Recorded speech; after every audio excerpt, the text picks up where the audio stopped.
Andresa, muito obrigada pelo convite, pela oportunidade. Verdade nossa. Eu postei ali agora o link no grupo dos voluntários, então logo menos acho que mais pessoas acabam se juntando a nós, mas para manter acho que a pontualidade da nossa semana aí de interculturalidade, acho que a gente pode ir começando, né? Então, a Mariana vai conversar um pouquinho com a gente sobre cultural self-awareness, né? Então, basicamente é entender como que a nossa cultura brasileira pode afetar a nossa perspectiva intercultural, né? Enfim, sem mais delongas, acho que vou passar a palavra aí para Mariana, que faz parte da CETAR Brasil, que é parceira da FIES, né? A FIES e a CETAR são parceiras há um tempo já. Então, Mariana, obrigada por ter aceitado o nosso convite e fica contigo a palavra. Tá, joia. Fernanda, mais uma vez, muito obrigada pelo convite. É um prazer falar aí com vocês, pessoal. Bom, eu vou começar a compartilhar a apresentação e aí a gente já vai conversando, tá? Me falem se vocês estão vendo. Vamos lá.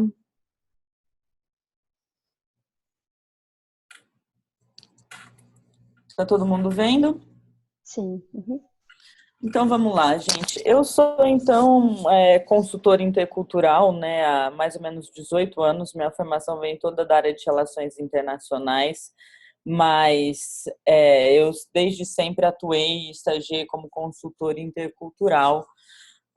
Então eu tive a oportunidade de morar na França, nos Estados Unidos.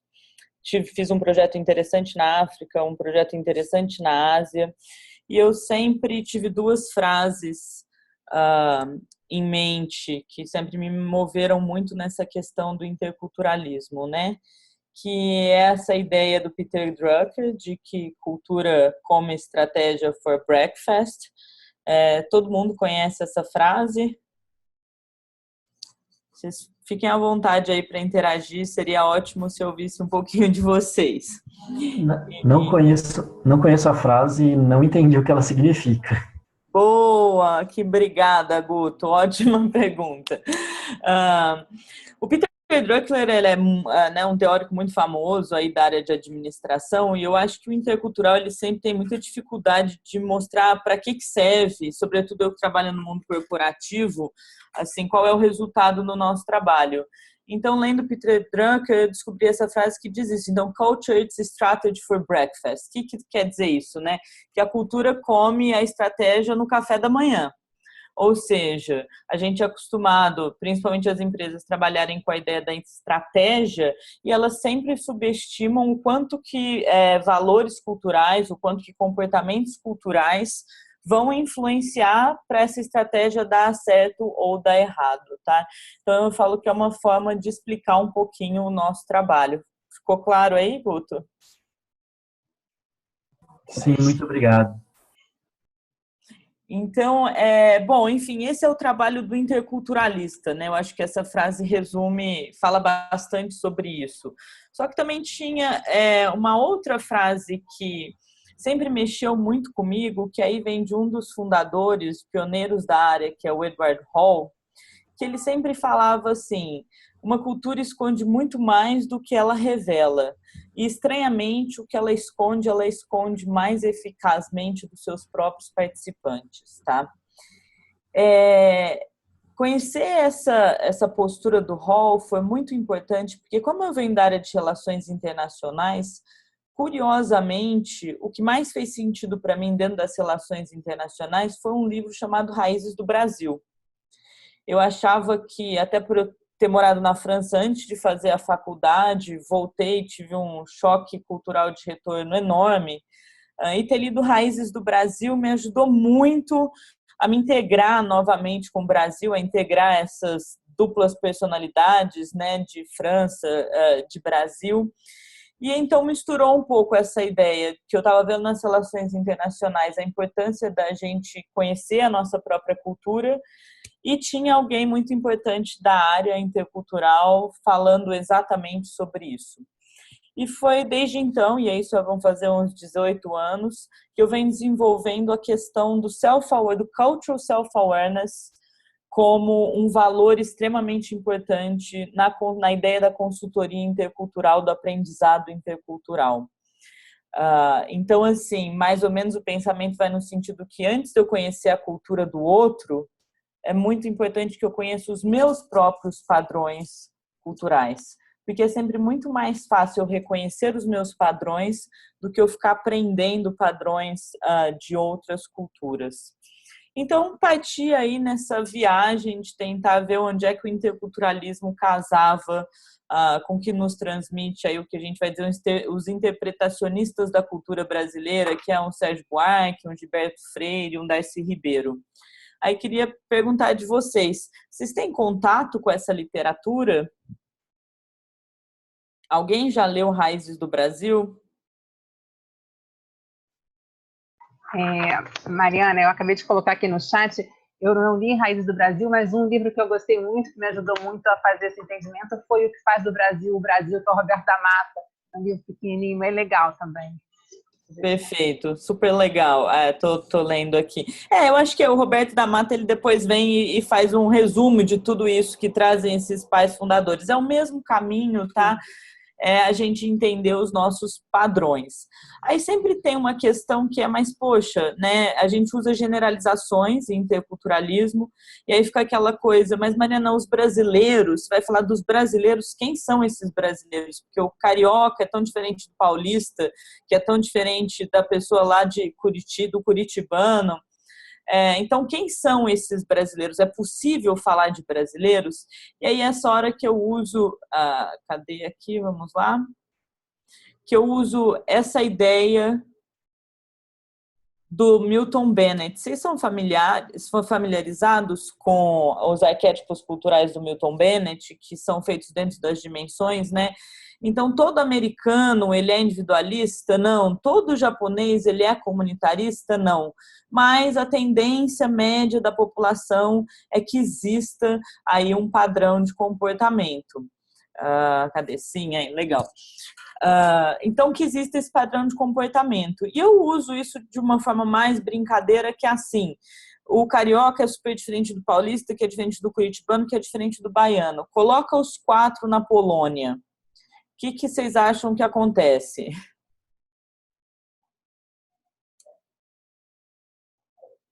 E aí, gente, vocês que já imagino que talvez já tenham tido experiência internacional ou trabalham com o pessoal que mora fora, que em geral acontece quando a gente coloca brasileiros, mesmo que diferentes, morando numa mesma cidade?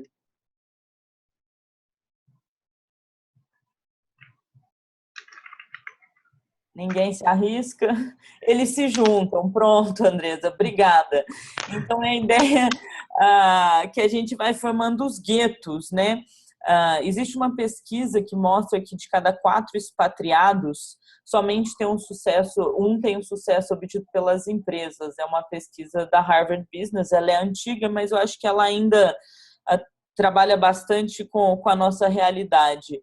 E 35% deles vivem em baixa performance. E essa performance tem a ver com o fato deles não conseguirem se integrar verdadeiramente na cultura de destino, porque eles acabam vivendo no gueto, tá? Então, isso é muito comum, que as pessoas, por mais que as culturas regionais falem muito forte, quando a gente sai do nosso país de origem, as culturas tendem a formar os guetos. Algumas culturas têm mais tendência ao gueto, que a gente vai ver nas culturas mais grupais das dimensões, e outras menos, mas toda cultura acaba produzindo o seu gueto na cultura de destino, tá? Então, é por isso que eu me autorizo aí trazer esses interpretacionistas e falar realmente de os brasileiros. E aí, queria mostrar para vocês esse mapa.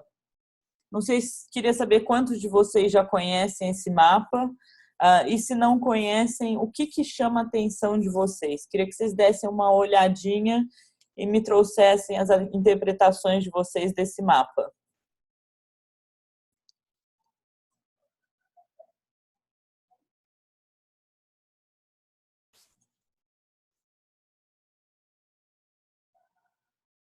O que chama atenção? Faz sentido, não faz sentido? Me chama a atenção o fato deles agruparem alguns países não só não só pela localização geográfica, mas também por bom, o que está escrito ali em cima, né, grupos culturais. Legal, né? É essa a ideia. Ele é um mapa bastante antigo, mas foi nessa tentativa de buscar grupos de culturas que tinham comportamentos semelhantes. E aí eles trouxeram essas respostas. Legal, Guto. O que mais que chama a atenção de vocês, gente? Tem alguns insights para a gente tentar tirar desse mapa. Estou procurando, mas não estou vendo o Brasil, não, Mariana. Todo mundo percebeu isso? Essa ideia, tá? Cadê o Brasil, né? O Brasil, aí tem países não considerados, perfeito. Então vamos lá. Para essa pergunta eu já chego no Brasil. Dos países não considerados, o mapa é de 85, tá, gente? Então tinha o muro aqui, Guerra Fria, parte do mundo não foi pesquisada porque a gente está falando de países soviéticos. E a África não foi pesquisada porque não tinha informações, assim como alguns países aqui da América Latina. Então, tem essa questão de nem todos os países foram pesquisados. Perfeito. Vamos agora para esse outro ponto que para a gente é super importante, que é, então, cadê o Brasil? Percebam que os países que não estão pesquisados, eles estão transparentes, eles não estão coloridos. Os países que o Brasil, ele não está colorido, quer dizer, ele foi pesquisado, ele é verdinho junto com alguns outros países do mundo, tá? Porque criou-se um desenvolvimento desse mapa que é o dos países que não podem ser agrupados, dada a especificidade da cultura. Estão vendo esse novo o restante do mapa aí? Aí eu pergunto para vocês, alguma vez na vida de vocês, ou vocês têm algum tipo de interpretação do Brasil que faz vocês pensarem que o brasileiro ele é tão exótico quanto o indiano, um japonês ou um israelense? Queria ouvir as considerações de vocês sobre essa forma aí que agruparam as culturas, e principalmente como a gente está na cultura brasileira.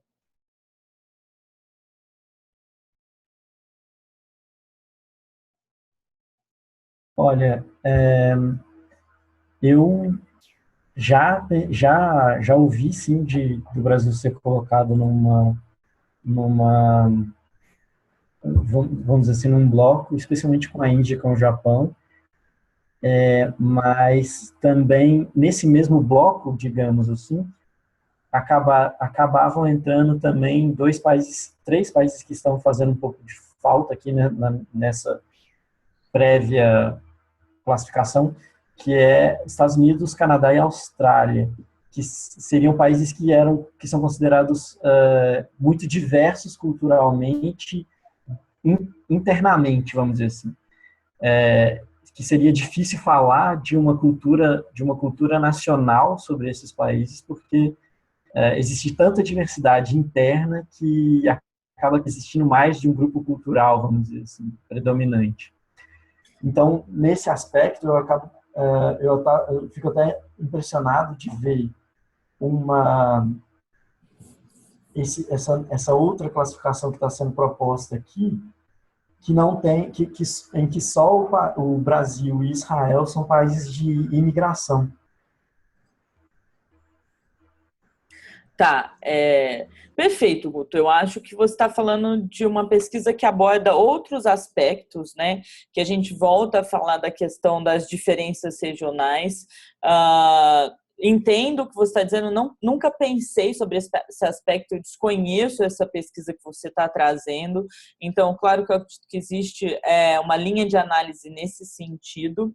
Não é a linha de análise que é proposta por essa pesquisa, tá?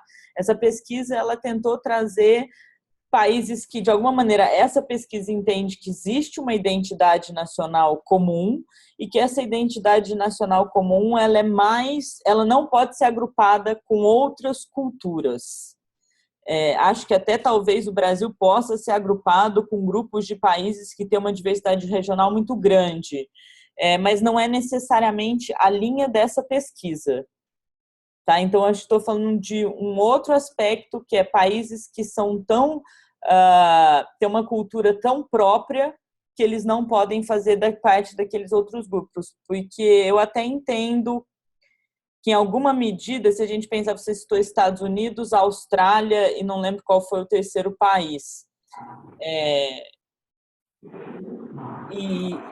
E que eram países que eu consigo vê-los bastante no mapa ângulo. A gente pode conversar disso em seguida, tá? O Canadá.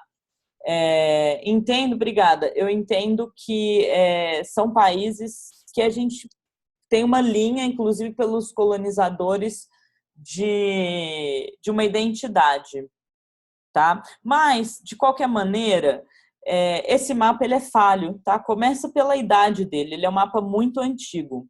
Eu queria trazer ele mais como um primeiro passo numa análise que eu vou começar a propor, que é no sentido de que, tudo bem, considerando que o mapa que o Guto citou seja verdadeiro.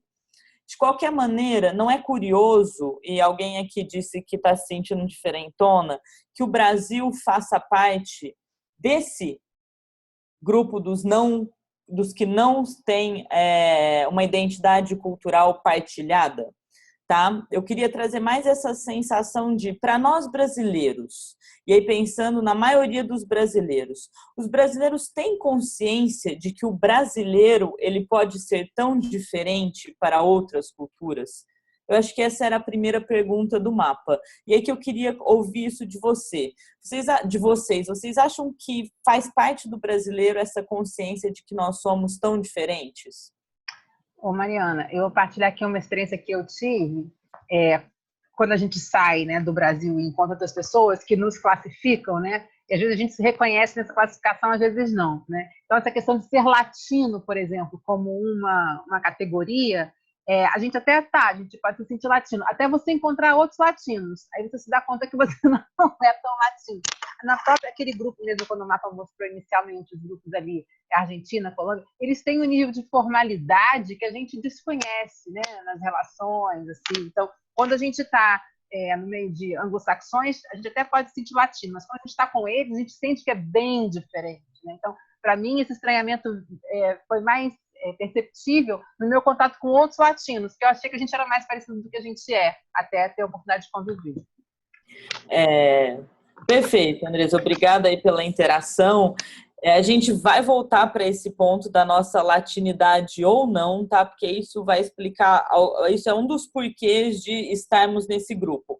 Então, muito legal que você trouxe a questão de talvez não nos identificarmos tanto como latinos assim.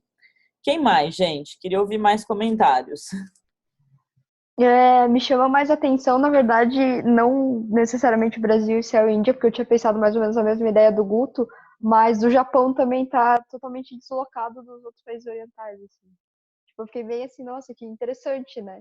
Tipo, eu entendo que talvez não tenha tantos pontos em comuns, mas eu vejo mais pontos dele para lá do que para deixar ele sozinho, se comparado com o Brasil, Israel e Índia. Tá, Fê, eu não conheço necessariamente os detalhes da cultura japonesa, tá? Mas sempre que eu converso com as pessoas da área, é comum eles entenderem que o Japão não faça parte do cluster asiático, inclusive que ele lute por uma diferenciação do cluster asiático, que seria de alguma maneira mais influenciado pela cultura chinesa. Tá? Posso depois encaminhar a pesquisa para vocês e aí vocês vão ver os detalhes, tá? Eu não me sinto, principalmente para você, pronta aí para falar sobre a diferença da cultura japonesa em relação às culturas asiáticas. Você que está dizendo aqui, haha, é verdade? O que é verdade? Não, que a Andresa colocou ali que eu sou duplamente especial, porque o Brasil e o Japão estão separados. Ah, tá, entendi. Realmente. Mas, gente, tudo bem. Eu vou incorporar aí as perguntas de vocês. Eu acho que elas, de alguma maneira, elas não necessariamente atrapalham a conclusão do raciocínio, que é o seguinte. Com esse mapa, eu queria chamar a atenção para vocês. Poxa, talvez a gente não faça parte da América Latina, talvez o mapa não esteja correto em relação a todos os outros países. Nossa, não tinha noção que o Brasil podia ser tão diferente e nem fazer parte de um cluster cultural e que o mundo podia ser dividido em clusters culturais, tá? Queria comentar agora uma das consequências que esse mapa ele traz, o insight, e eu acho que a gente tem uma consequência disso aqui, que trazendo para os dias de hoje. Queria saber se vocês têm conhecimento dessa pesquisa. Tá? Essa pesquisa é de 2015, mas a de 2016 traz exatamente o mesmo número.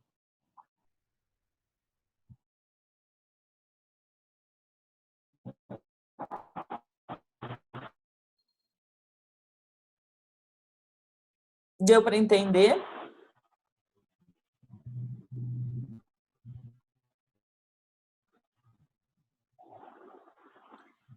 Então, gente, essa pesquisa ela é uma pesquisa feita pelo grupo Brookfield, né, que hoje é o maior grupo de relocation do mundo, a maior empresa de relocation.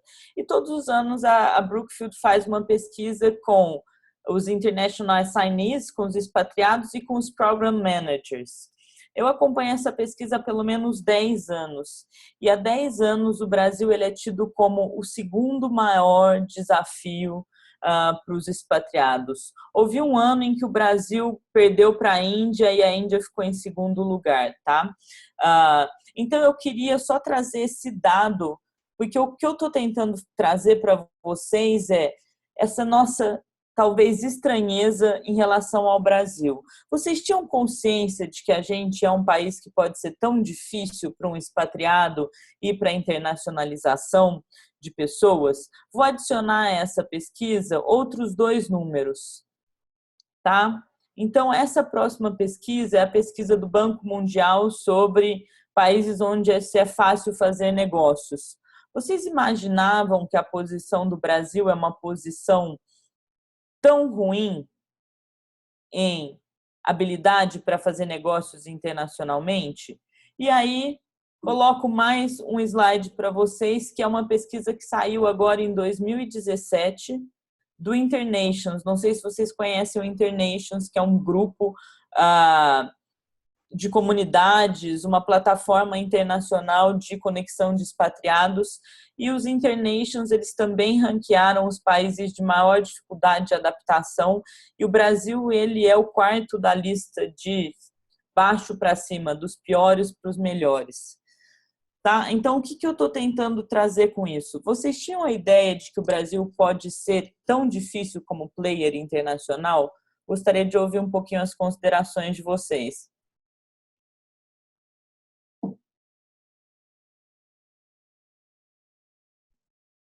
Oi, Mariana, aqui é a Andresa de novo. Quando eu vejo o seu segundo slide, que é aquele do Ease of Doing Business, eu acho que aquela impressão a gente tem, dada a questão, né, que a gente até vê hoje, do nível de burocracia, né, do nível até de corrupção, para se desenrolar questões, projetos, coisas. Então, nesse eu tinha. Mas os outros 2 não trazem esse elemento de fazer negócio, né, trazem mesmo o elemento de quão fácil é se adaptar e viver, né? Eu acho que e aí eu começo a pensar já numa explicação, assim, pensando em essas questões de países que são de mais alto contexto, né? É bem complexo a nossa trama cultural para as pessoas entenderem e saberem navegar aquilo de forma autônoma, né? Já tendo visto situações corriqueiras de pessoas que casam, vêm para cá com o marido, essas coisas. Às vezes é difícil, bem difícil a adaptação. A gente acha que é uma cultura hospitaleira, mas ela não é uma cultura fácil de alguém ter autonomia nela, né? Então, é isso que eu percebo. Perfeito, tá, Andresa? Obrigada aí pela consideração. Eu acho que o que a gente está tendo, o que eu estou tentando trazer para vocês é exatamente esse mito do Brasil hospitaleiro. Tá? Então, dentro do Cultural Self-Awareness, a importância de nós, brasileiros, que temos a ideia de sermos um país hospitaleiro, como que a gente pode ser um país hospitaleiro se a gente apresenta, na realidade, números tão difíceis para quem quer se adaptar ao nosso país ou quem quer fazer negócios com o nosso país? Mais considerações, gente? sobre isso? Porque para mim é muito importante saber se vocês têm consciência disso ou se isso é informação nova para vocês. Como é que isso bate em vocês dentro do awareness cultural de vocês sobre o nosso país?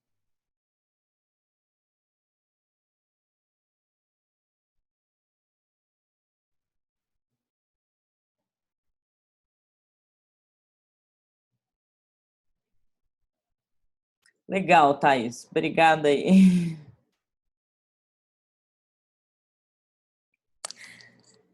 Então, eu acho que tá bom, aí já temos uma parte grande entre nós que estamos falando aí, que então isso é uma informação mais ou menos nova para si. Eu acho que essa que é a ideia do self-awareness. Como é que a gente quer se relacionar com outras culturas se a gente vive essa ilusão de como é o nosso próprio comportamento cultural?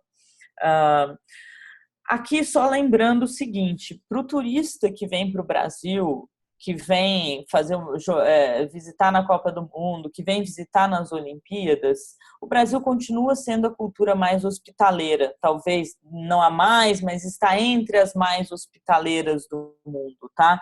A alegria do brasileiro, o calor humano do brasileiro, ele sempre vai ser valorizado como uma característica muito positiva da nossa cultura. É muito importante ressaltar nessa nossa conversa que a gente não está falando desse brasileiro que vem para turismo no Brasil.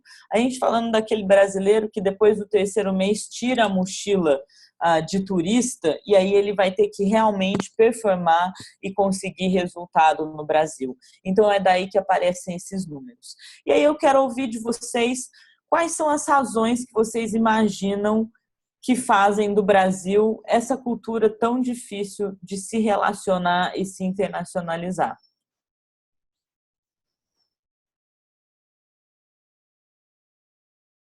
Vamos lá, pessoal, vamos interagir, não tem certo, não tem errado, tá? Vamos conversar um pouco. Olha lá, a Bia, burocracia, aqui tudo depende, pensei apenas no alto contexto. Perfeito, tá? Vocês acabaram de trazer os 3 principais motivos apontados pelos expatriados. Burocracia, aqui tudo depende, que aí a Fernanda veio e disse estilo de comunicação, que então eu entendo quando aqui tudo depende, também a gente está dizendo do nosso estilo de comunicação, e o alto contexto. Tá? E aí uma das principais características do nosso alto contexto, acho que a Andresa trouxe já no início da nossa conversa, é a informalidade. Tá? A informalidade brasileira, que você até nos diferenciou dos latinos pela nossa informalidade. Então, assim, 3 principais razões que aparecem nessas conversas com os expatriados é burocracia, que pena, Paula, burocracia, comunicação complexa e a informalidade. Perfeito. Só que antes disso, somado a isso, vem a questão da nossa cultura do trabalho e da violência. Aí queria perguntar para vocês que trabalham aí com pessoas globais, vocês conseguem diferenciar a cultura do trabalho brasileira da cultura de trabalho de outras localidades? O que é a principal diferença que vocês entendem na cultura de trabalho brasileira? Já estou dando a dica aí que eu coloquei para vocês o slide do nativo e da rede.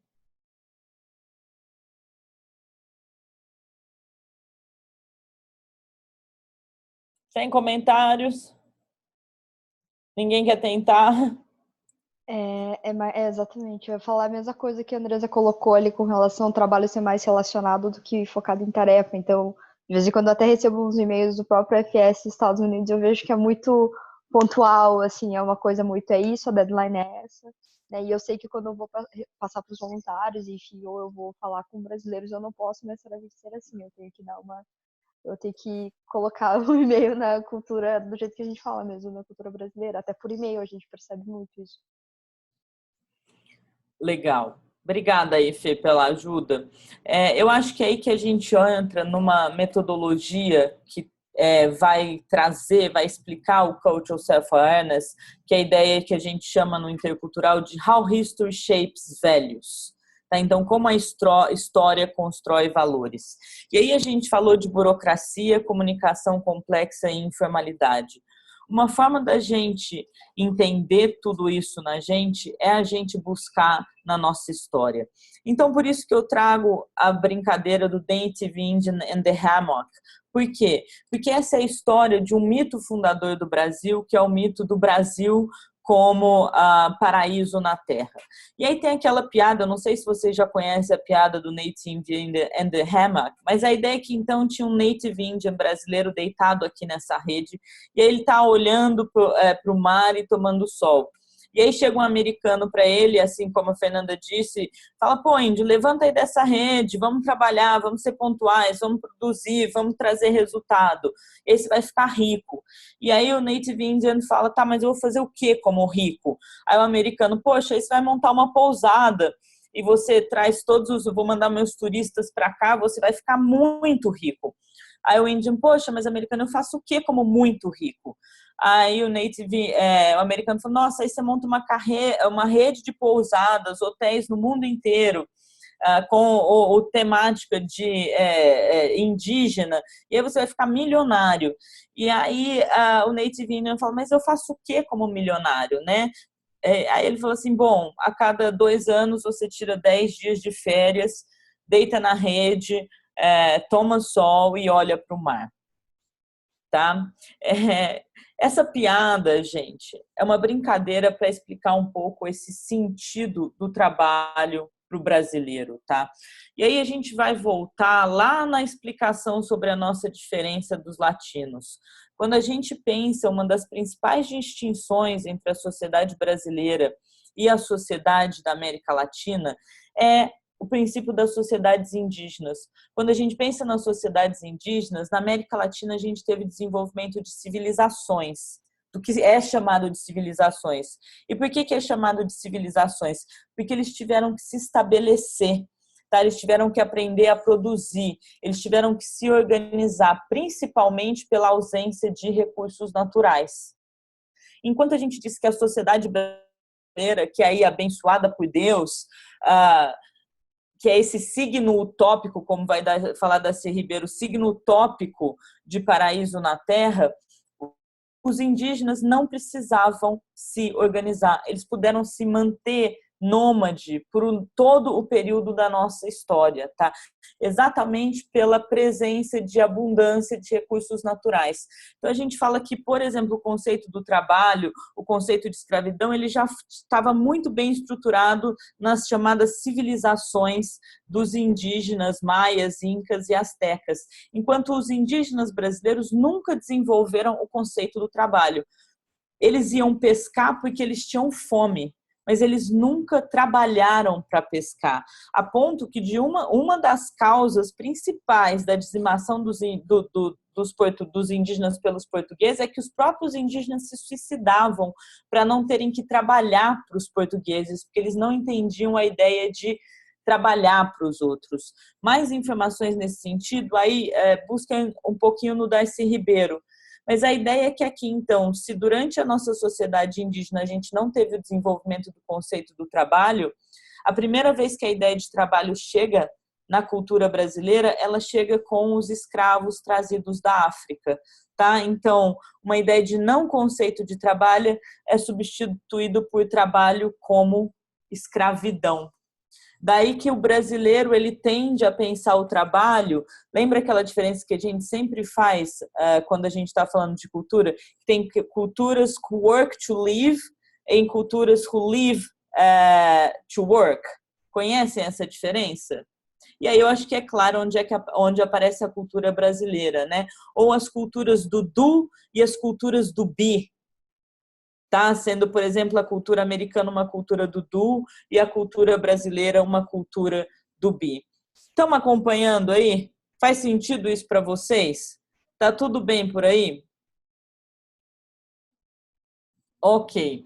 Então aí eu acho que a gente pode falar, inclusive, Andresa, sobre essa diferenciação do porquê a gente não se sente latino. A gente sublimou, a gente subestimou muito na história brasileira exatamente a influência da cultura africana. Tá? Então, nós somos a maior cultura africana fora da África. Isso nos diferencia absolutamente das outras culturas latino-americanas. Porque a gente tem, então, essa simbologia utópica do indígena que vem depois para ser operacionalizada por uma cultura africana. É aí que vocês já ouviram aquela piada que os próprios argentinos contam de si, que um argentino ele é um italiano que fala espanhol e acha que é inglês? Já ouviram? Faz sentido para vocês? Os próprios argentinos contam de si, tá? Não sou.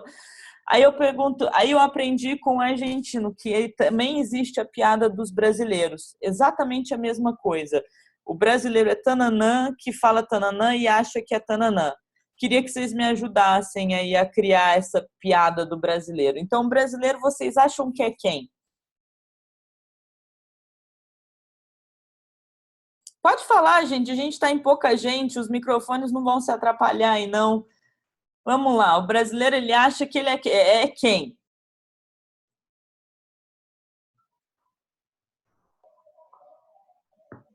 Eu acho que o brasileiro não quer ser nada diferente, né? Não sei, eu acho que a gente gosta muito dessa coisa de se achar o diferente, se justificar como diferente, não sei. Não me ocorre muito o que a gente acha que é.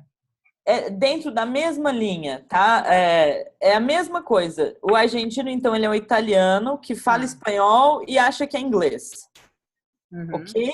O brasileiro, ele é tananã, que fala tananã e acha que é tananã.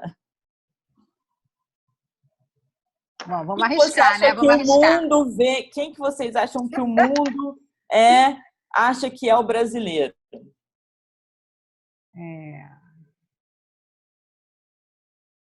O brasileiro...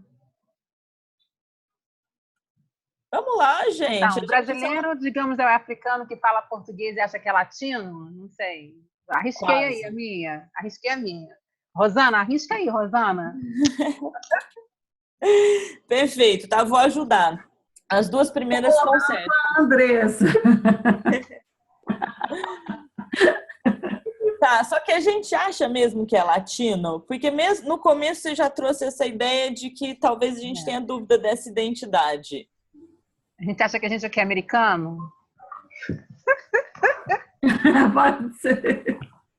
Tá, então a piada é exatamente essa, que o brasileiro ele é um africano que fala português e acha que é americano. Nossa, bem. E é uma piada, tá, gente? Tudo que a gente está falando é extremamente subjetivo. O que eu estou tentando trazer para vocês é essa consciência de que, no fundo, nós somos muito mais diferentes do que nós imaginamos que nós somos. Diferentes para nós mesmos. Não importa o mundo. O que eu estou tentando só trazer é que a nossa percepção que nós temos de nós mesmos, ela é muito diferente do que aparece como estatística, do que aparece como literatura, do que aparece, inclusive, no olhar do outro. E olha só, eu dei a dica para vocês sobre o africano, porque se eu fizesse essa pergunta antes de ter contado para vocês essa historinha de como os africanos trouxeram o trabalho para o Brasil, provavelmente vocês teriam dito que o brasileiro era outra coisa. Tá? É muito comum eu ouvir nas minhas palestras, nos meus treinamentos, primeiro vai aparecer que então o brasileiro ele é português, tá? Aí eu me pergunto, como é que pode, pro tanto de portugueses que vieram para o Brasil, pro tanto de africanos que vieram para o Brasil, o brasileiro ser português? Não é mais óbvio que ele seja africano? E depois aparece muito a questão da imigração. O brasileiro começou que é absolutamente verdade, ninguém está tirando o peso da imigração no Brasil. Só que a principal imigração no Brasil foi a imigração africana, que durou aí 200, 300 anos da nossa história. A gente trouxe mais de 11 milhões de africanos. Depois houve a imigração italiana do século XX, que trouxe aproximadamente uns 10 milhões de italianos, e esses italianos ficaram mais aqui fixados em São Paulo. Tá? Então, existe uma miscigenação na nossa cultura, mas assim, a cultura americana recebeu 40 milhões de imigrantes. a gente não recebeu quase nem a metade disso, tá? Ou talvez um pouquinho mais que a metade. Então, a gente não faz necessariamente um país de imigração, como seria, por exemplo, a Argentina, ou como é entendido os Estados Unidos. A gente tem uma base cultural africana muito forte. Entendeu, Guto? O europeu continua sendo africano. Eu não sei se eu entendi muito aí, Guto, me ajuda. Mas a gente talvez até dissesse que o brasileiro se pensava um europeu até 50 anos atrás, quando a gente era mais influenciado pela a França. Ainda que eu acho que não, eu acho que o brasileiro ele sempre olha para os Estados Unidos como um símbolo de identidade, pelo fato da gente ter a mesma idade, então a gente sempre fica naquela dúvida de por que eles se desenvolveram de um jeito e a gente não, e como se a gente viesse a se desenvolver como ele. Fez sentido isso aí para vocês, gente? Então, o brasileiro é um africano que fala português e acha que é americano. Vocês concordam com isso? Subjetivamente faz sentido para vocês? Pode só levantar o dedinho ou falar não, eu vou adorar que alguém me conflite e a gente possa discutir um pouquinho. A maioria da imigração ainda é africana. Legal. Ok. Então, o brasileiro é um africano que fala espanhol, que fala português e acha que é americano. Aí, todo mundo aqui é familiarizado com as dimensões do Hofstede, não é? Ou com qualquer tipo de dimensão, que a gente tem vários modelos hoje em dia. Vocês já pararam para dar uma olhadinha no modelo das dimensões e viram a diferença da cultura brasileira para a cultura americana? Vocês estão lembrados em termos de dimensões? Existem muitas culturas no mundo que são tão diferentes da nossa quanto a cultura americana? Vamos comentar, gente. Eu tenho certeza que vocês trabalham com as dimensões. O que está todo mundo quietinho hoje?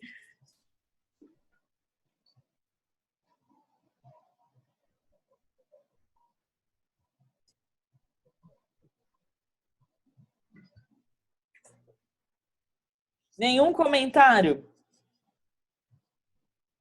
Isso traz ideias diferentes para vocês? Estamos aprendendo. Por exemplo, isso na cultura americana seria super complicado. Tá indo um pouco rápido, você só tem que elaborar um pouco mais. Tá, joia, Guto? Vamos pensando, tá? E como a gente diz na área, as fichas podem cair depois também. Elas vêm naqueles... Ouviram falar do aha moment? Agora eu entendi.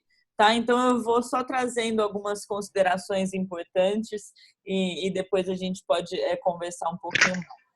Enfim, gente, eu queria só finalizar e depois abrir um pouquinho para a gente poder conversar e espero que vocês tenham perguntas aí. Bom, duas características super importantes da cultura brasileira, que nos faz super diferente do mundo inteiro. A primeira é essa nossa característica, e aí só para ser um pouquinho engraçada, da higiene pessoal. Tá? Então, dentro de tudo que a gente se diferencia do mundo, uma coisa que a gente não costuma parar para pensar é que nós somos os neuróticos higiênicos do mundo. Tá? E a higiene da brasileira é sempre da porta de casa para dentro, nunca da porta de casa para fora, o que faz aquela dimensão do comunitarista ficar bastante confusa na nossa cultura, porque a gente tende a um comportamento individualista nesse sentido. Então, espero que vocês estão vendo aí o slide. A média de banhos do mundo por semana gira em torno de 6 banhos, tá? Todo mundo que morou fora deve ter percebido que o brasileiro é o cara que toma banho no mundo, tá? 12 banhos por semana. E a gente, por isso, se sente no direito de achar que toda cultura no mundo é menos limpinha que a nossa, e para onde o brasileiro vai, ele acaba fazendo comentários sobre a higiene das pessoas.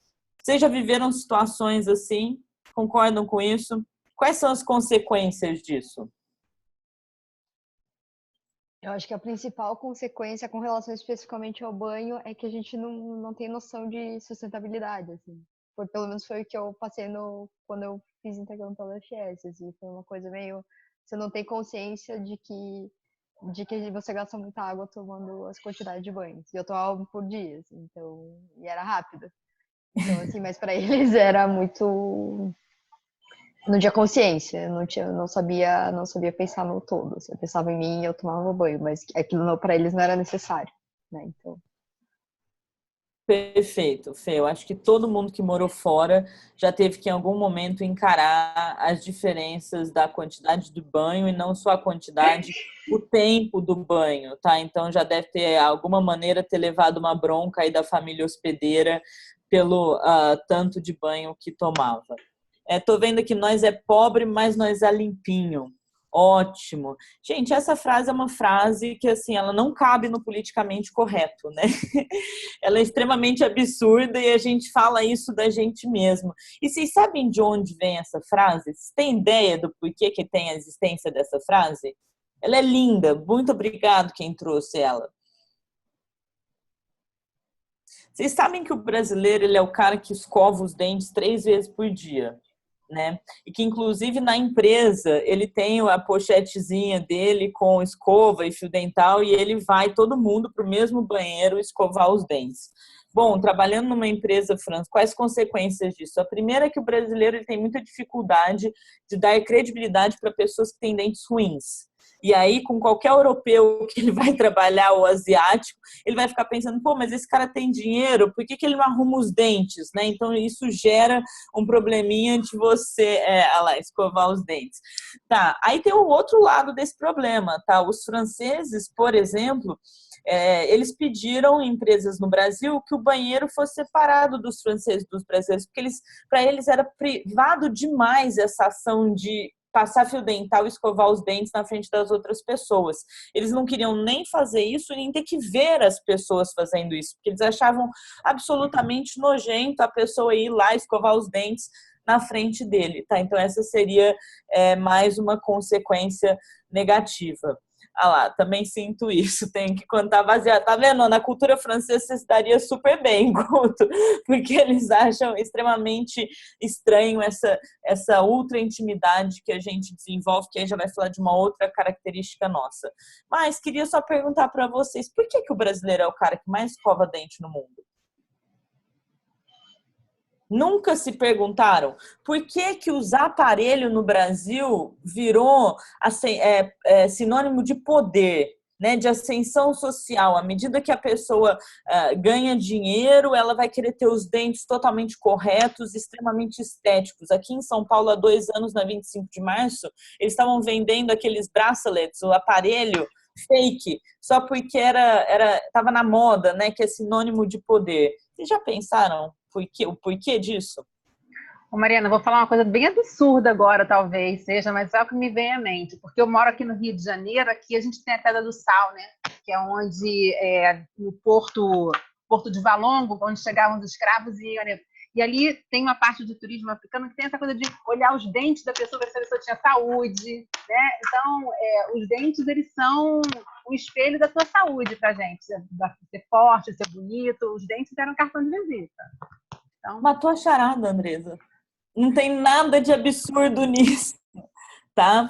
E aí que se revela espontaneamente uma outra característica da cultura brasileira, que é o nosso complexo de inferioridade.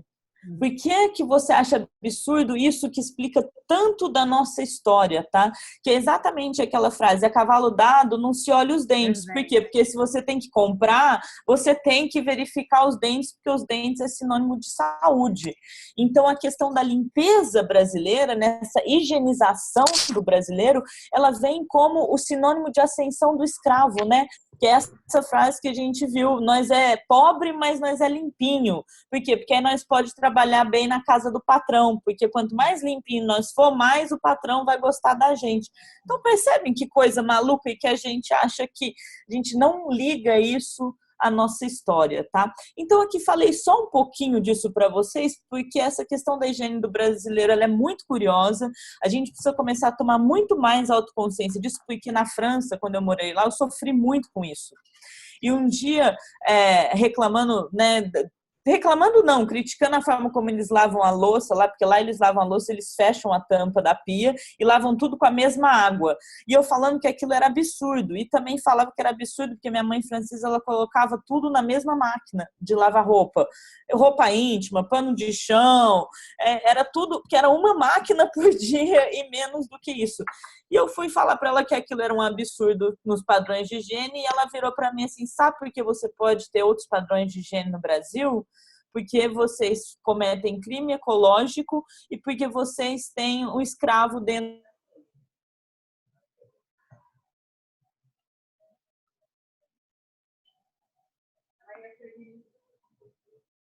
de casa que faz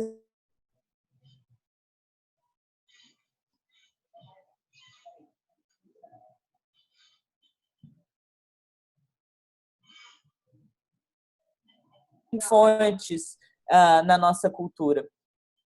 Onde que congelou? Não, a hora que você foi falar que ela tinha um escravo dentro de casa. Ah, tá. Então, quem não tem, quem acaba não tendo a possibilidade de ter o que a gente chama hoje de empregada doméstica dentro de casa, as próprias empregadas domésticas dentro das próprias casas, elas vão tender a querer cuidar muito desse aspecto higiênico e estético, mais até do que o aspecto educacional ou do aspecto da própria vida. Tá? Então, assim, essa questão do autoritarismo higiênico, ele perpassa por tudo na nossa cultura. Na dificuldade de adaptação dos estrangeiros aqui, o pré-julgamento que um brasileiro faz de um estrangeiro que não tem dentes retinhos. Exatamente, tá? É o que eu disse, é difícil dar credibilidade para um estrangeiro se ele não tem os dentes bons. Então, tá perfeito aí, Thaís. Bom, e queria agora então terminar com esse último slide, que a gente viu um aspecto mais simbólico, que é o higiênico, mas eu queria chamar a atenção para esse aspecto que alguém já mencionou lá atrás, que somos essa sociedade relacional. E essa sociedade relacional que se desenvolveu de uma maneira extremamente peculiar, que é a dinâmica da casa grande da senzala, tá? Então a gente vai dizer que a sociedade brasileira se desenvolveu com um português na casa grande e com vários escravos nessa senzala.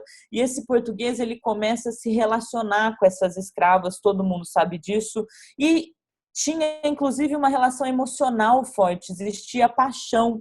Porque dois fatores fazem com que o português se relacione mais com as escravas do que outros povos, como, por exemplo, os ingleses, que não se relacionavam tanto com as escravas. Porque os portugueses tiveram muito tempo os árabes na Península Ibérica, então eles se acostumavam com a cor de pele diferente, e a princesa árabe era, inclusive, símbolo de poder, tá? E o segundo fator é que a gente diz aí dentro daquele símbolo utópico de paraíso que o português chegava no Brasil e ele podia realizar todas as emoções que ele não podia ter na Europa, porque na Europa ele tinha que viver dentro da formalidade. E aí a Andresa falou da informalidade, lembrando que o português que vem para o Brasil, ele deixa a família dele na Europa. Então, a família formal dele está na Europa. O que ele tem no Brasil são relacionamentos informais com os seus escravos. Então, quem é o brasileiro? O brasileiro é o filho do português com os escravos. Esse pai, ele assumiu a gente? Não, porque a família formal dele estava na Europa. Então, o brasileiro é essa pessoa sem pai, que tem um nome super feio para isso, e que é o que vai trazer isso que a gente chama de complexo de inferioridade, que tem dois lados, tá? Um lado é que o brasileiro sempre vai se colocar para baixo, o outro lado é que o brasileiro ele não consegue ter limites, porque a ausência, e a gente vai na psicologia buscar as explicações, a ausência da figura paterna faz com que o nosso ego seja mal formado. Então, a gente também não pode ser criticado, a gente toma tudo para o pessoal, tá? Nós somos a cultura da emoção. Sabe a ideia do homem cordial? Já ouviram falar do homem cordial, do Sérgio Buarque de Holanda?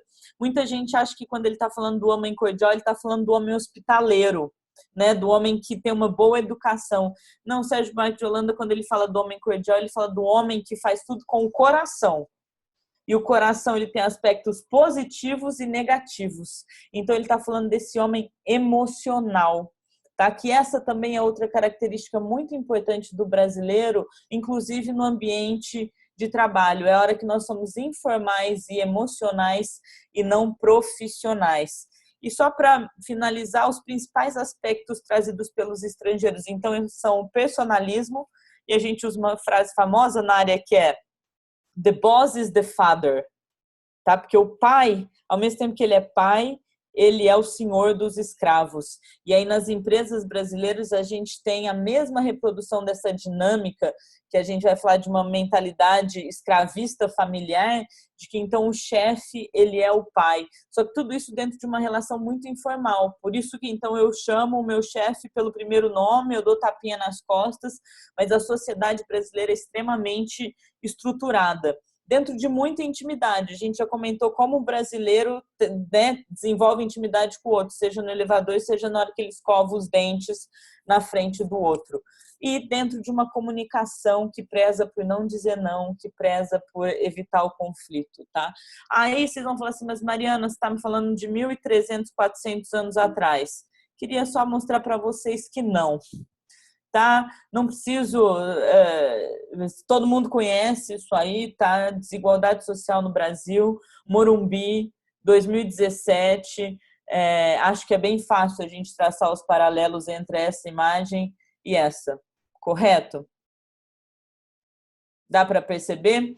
E aí eu acho que faz parte do intercultural, do conhecimento intercultural, tentar trazer para os estrangeiros e para os próprios brasileiros mais autoconhecimento em como a gente consegue ser essa cultura que mantém uma estrutura por tantos séculos e que o que sempre os estrangeiros vão me perguntar, o incrível é que não exista uma guerra acontecendo entre essas duas culturas. E aí a gente vai dizer, existe uma guerra silenciosa, mas se a gente olha os números dessa guerra, ele está principalmente aqui dentro.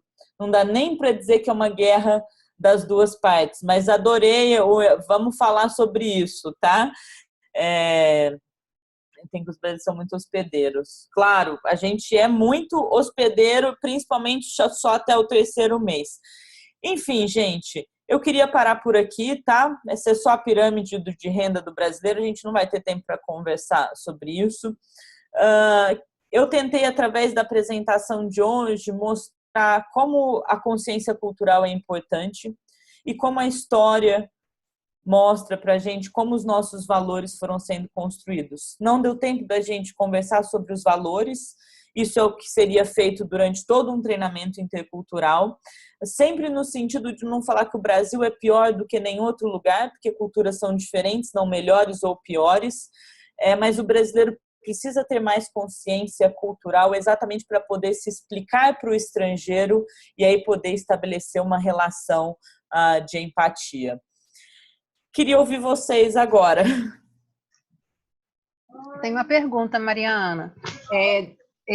Então, esse trabalho, o conhecimento, ele é sempre por algum propósito, né? Então, assim, em termos de estratégia, o que você normalmente sugere como uma estratégia, talvez uma ou duas estratégias para esse estrangeiro que vai precisar criar um relacionamento conosco, que seja produtivo, enfim, a gente lida muito com o recebimento, né, dos estrangeiros. Que são, assim, algumas dicas que você tem de estratégia para essa adaptação? Principalmente ler ou ouvir essa ideia da interpretação de Brasil, tá? Que ela pode ser lida através de um livro do Roberto da Mata, pode ser lida, eu acho que o principal é o Raízes do Brasil, mas existe um documentário online que chama O Povo Brasileiro.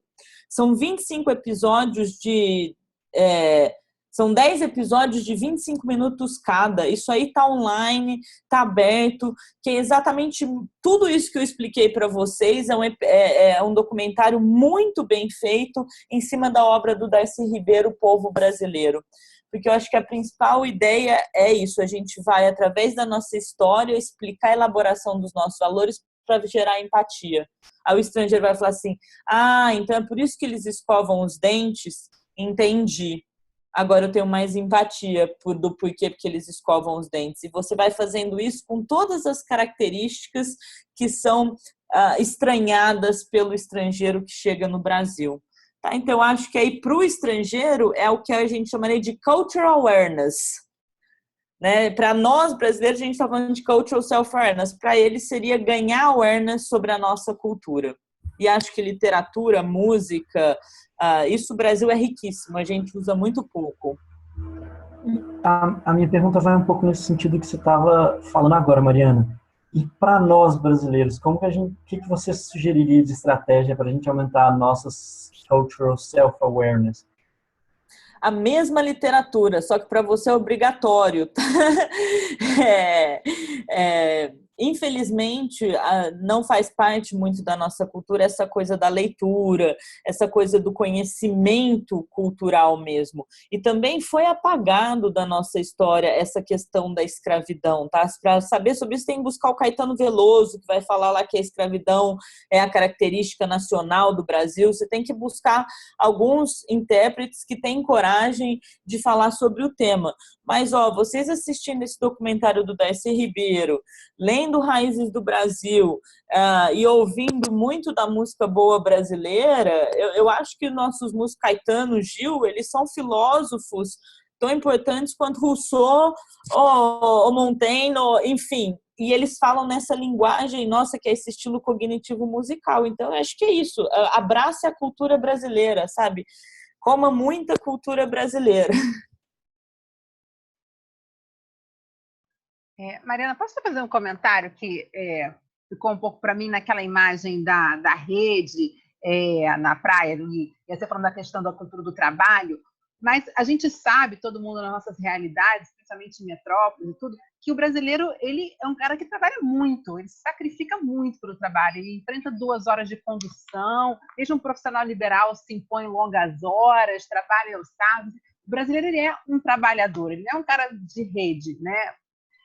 Talvez até nessa imagem aí do trabalho ser um sacrifício, né? Talvez essa coisa da escravidão. Mas é só isso que eu fiquei assim, porque a gente não, esse lado do índio ele se perdeu, porque a gente trabalha muito nesse país, muito mais que em outros lugares, onde as pessoas trabalham das 9 às 5 e estão saindo, e a gente não é assim na maioria das expectativas de trabalho, não é assim, né? Perfeito, muito obrigada pela pergunta, porque senão depois até parece, ela falou que o brasileiro não trabalha, não é nada disso, o brasileiro trabalha muito, mas o que a gente está falando é da realização pelo trabalho, é o que você disse, o brasileiro ele trabalha mais na base do sacrifício do que ele trabalha por trabalhar. Tá? Então, o conceito de trabalho ele ainda vive nesse signo utópico do indígena, no sentido de que ele não está inserido no brasileiro como algo que faz ele performar e é dali que ele tira. O brasileiro, assim, ele vai querer ter o final de semana dele. Ele precisa ter os momentos de lazer dele. E no próprio trabalho, aí tem algumas pesquisas que mostram que, por exemplo, o brasileiro ele trabalha longas horas, mas ele é bem menos produtivo que muitas culturas, né? Dizem que para cada americano a gente precisa de 4 a 6 brasileiros. Por quê? Porque o nosso foco está muito mais nas relações do que no trabalho em si, do que no hands-on. Não quer dizer que a gente não traga resultados. E a gente traz resultados principalmente a longo prazo e resultados que vêm em consequência da cultura relacional. Mas o brasileiro não tem em si a satisfação de autorrealização pelo trabalho. Até porque numa sociedade tão estratificada, é muito difícil você acreditar que pelo seu trabalho você vai conseguir mudar dentro das classes pré-estruturadas no Brasil, né? Então, quando a gente olha para essa pesquisa aqui, a gente vai ver que aí 82% dos brasileiros ganham menos de R$3.000 por mês. Então, existem aqueles exemplos de quem vai conseguir mudar de estrata social? Existe, mas é a minoria, isso não faz uma cultura. Tá? Então, é até de se entender que todos esses outros brasileiros eles não têm em si o sentido do trabalho. É por isso que muitas vezes o brasileiro ele acaba boicotando o próprio trabalho, né? Ou dando os seus jeitinhos, ou colocando as coisas para debaixo do tapete, ou prorrogando, ou tendo dificuldade de planejar. Tá? Ou mesmo tendo dificuldade de estabelecer uma lealdade com a instituição para a qual ele trabalha. Porque o sentido do trabalho ele não está necessariamente interiorizado, ele vai pelo sacrifício. E aí a gente vai ver como resultado na não produtividade, nas não mudanças sociais, né? Porque o trabalho ele seria capaz de mudar essa estrutura, se ele em si fizesse o sentido para a gente. Porque, por exemplo, quando eu mostro isso para os americanos, sabe o que eles me perguntam? Nossa, então só 10% de brasileiro gosta de trabalhar? tá? Porque numa sociedade um pouco mais horizontal, quem trabalha muito tem, tem um resultado financeiro. Né? E na sociedade brasileira tem que dizer para ele, não, muito pelo contrário, essas pessoas em geral trabalham até mais do que essas, né? Mas a sociedade ela é estratificada, então o trabalho deixa de ser o veículo de mudança, tá? A gente mantém o sistema de relações. Deu para... O que mais, pessoal? Fez sentido? Deu para mudar um pouco a percepção de vocês sobre o que é ser brasileiro? Apesar da gente ter podido entrar pouco nas características, isso dá para perceber que isso pode ser importante quando se relacionando com o outro?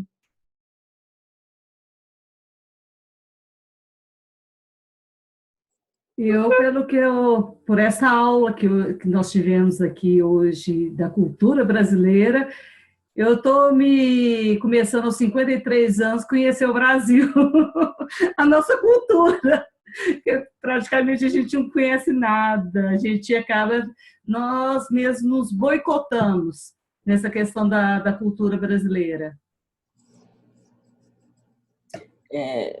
Perfeito, muito obrigada, Rosana. Eu acho que é exatamente essa ideia. A gente sofre tanto do complexo de inferioridade que a gente não se olha e por isso a gente não muda, tá? Porque eu acho que tem muito perigo de parecer que tudo que eu estou falando, ela está falando mal do Brasil. Passa longe disso, tá? É só a ideia de que quanto mais a gente se reconhecer e a gente tiver identidade, mais a gente vai poder caminhar no sentido que a gente quer caminhar, que a gente ainda não escolheu, tá? E não ficar tentando ser outras culturas ou nos culpabilizando por não sermos outras culturas. Existe uma frase, né? Existe a ideia, todo mundo conhece Macunaíma, não conhece? Todo mundo já ouviu falar de Macunaíma? E qual que é? Todo mundo fala assim, Macunaíma, o herói. Qual que é a continuação dessa frase? Macunaíma, o herói... Não lembro. Ninguém lembra? O Brasil precisa? Não. O herói brasileiro, mas se a gente for um pouquinho mais fundo, vocês vão lembrar assim, ó, Macunaíma, o herói sem caráter. Lembram disso? E por que o Macunaíma é o herói sem caráter? Aí.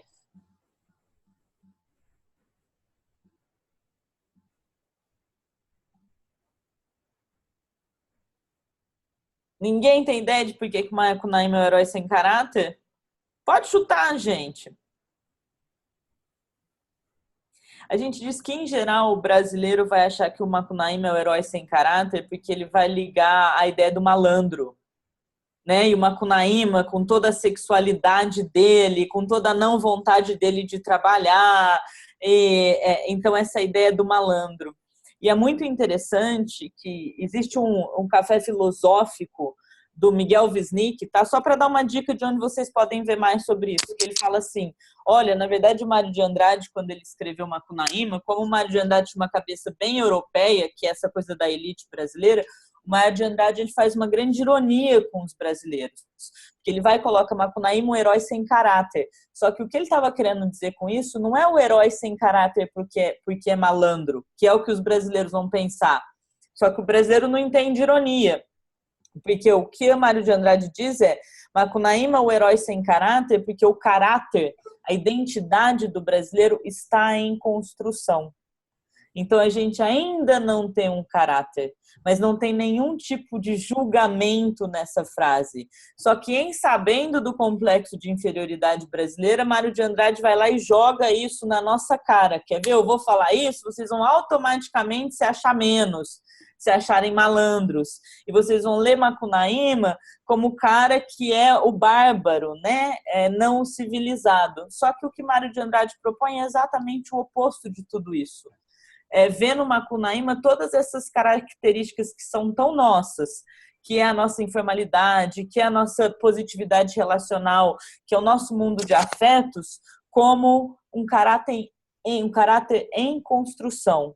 Por que em construção? Exatamente porque a gente não tem consciência da nossa identidade. Então, acho que era essa mensagem aí que eu tinha para vocês, né? A importância do autoconhecimento cultural. Eu vou pedir só para depois você passar para a Andressa ou para a Fernanda a relação de livros, dos vídeos, para a gente estar lendo e assistindo. Pode deixar que eu passo, sim. Eu vou fazer um e-mail depois com todo tipo de informação que eu comentei aqui hoje com vocês. Isso, a gente disponibiliza tudo depois. Eu vou fazer um apanhado também de todos os webinars, enfim, dessa semana, e a gente vai divulgar para os voluntários daí na semana que vem, Rosana, no informativo, né? Nosso informativo de quinta. Então, eu vou pegar, depois eu falo com a Mariana para pegar todas essas referências de livro, teorias, enfim, foi bastante coisa, né, em 1h10. Então, mas pode ficar tranquilo que eu vou passar assim para vocês. Beleza. Tá, joia. Gostaram? Valeu, gente. Maravilhoso. Ótimo, Mariana. Muito obrigada. Excelente. Muito bom mesmo. Então tá, joia. Olha, eu fico à disposição, tá? A Fernanda sabe que se me deixar, eu não paro de falar nunca, porque eu sou apaixonada por esse tema. Eu acho que é através daí que a gente ainda muda muito o Brasil. Então, estou por aqui. Eu vou mandar esse material com o link para vídeos e livros e etc. Então, tá bom. Muito obrigada. Obrigada, Mariana. Obrigada por ter aceitado o convite. Obrigada. Tchau, tchau. Eu que agradeço, gente. Prazer.